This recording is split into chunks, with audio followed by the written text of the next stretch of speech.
Boker Tov. Aujourd'hui, c'est la Hiloula de Baba Sali, Zecher Tzadik Vekadosh Livracha, Zechutot Agen Aleinu, que son mérite nous accompagne.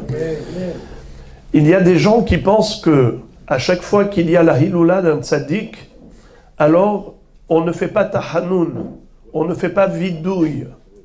Le Yalkut Yosef écrit que c'est une erreur qui s'est répandue. Car le jour de la mort d'un Tzadik, c'est un jour triste. On a perdu une lumière. C'est la raison pour laquelle d'ailleurs le Shulchan Aruch va nous dire que le 7 Adar, il est bon de jeûner, car c'est le jour de la Hiloula de Moshe Rabbeinu. C'est le jour de son décès. On a perdu le grand maître de la Torah ce jour-là.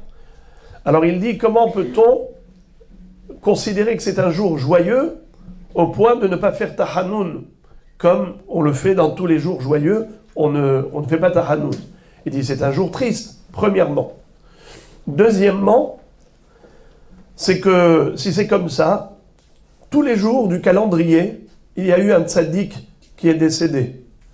Alors chaque jour, on peut se décharger, entre guillemets, du vidouille et du tahanoun, sous prétexte que ce jour-là, il y a eu un tzaddik qui a quitté ce monde. D'ailleurs, si vous regardez dans les calendriers, ils vous mettent tous les tzadikim qui sont niftarim ce jour-là. Alors, on ne fera plus jamais vidouille, tahanoun. Seulement, sur quoi il s'appuie? Il s'appuie sur la Hiloula de Rabbi Shimon Bar Yochai. Zecher Tzadik Kadosh Livracha. Alors lui, Rabbi Shimon Bar Yochai, c'est vrai que le jour de l'Ag BaOmer, qu'on considère comme étant le jour de son décès, alors on ne fait pas de Tahanounim.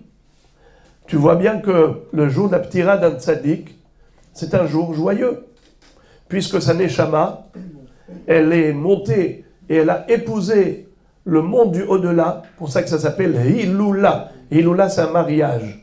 Cette Neshama, elle s'est mariée avec les mondes célestes. Alors on peut considérer que c'est un jour joyeux pour le Tzadik. Alors pourquoi la Hiloula de Rabbi Shimon Bar Yochai, c'est exceptionnel pour deux raisons. Premièrement, c'est que ce jour-là, on fait une simha parce que les élèves de Rabbi Akiva, les 24 000 qui sont morts à cause de l'épidémie, à cause du manque de kavod l'un envers l'autre, eh bien, en effet, ils ont cessé de mourir le jour de l'Ag BaOmer. Paskou az milamut.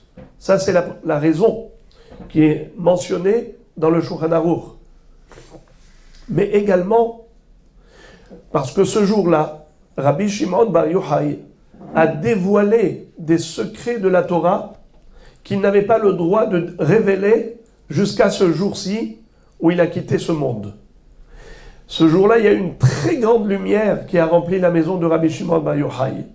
Il y a un descriptif extraordinaire dans la Hydra. Qu'est-ce qui s'est passé ce jour-là? Et en effet, lui-même a demandé de se réjouir. Vous savez, dans le Patah Eliyahu, qu'est-ce qu'on dit? Kum Rabbi Shimon bithaddeshun milin al yadach deha itlach reshuta legala'a de la itihiv reshut leshum barnash ad ke'an. Ça veut dire que toi, tu as eu l'autorisation de dévoiler les secrets de la Torah.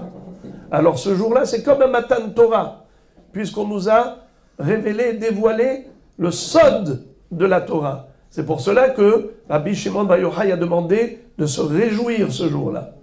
Donc on ne peut pas faire d'un cas exceptionnel une généralité.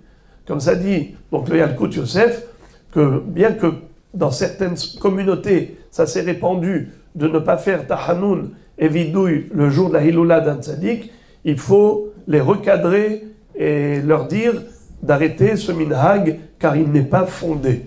Bruchim tiyu chizku v'imtzu.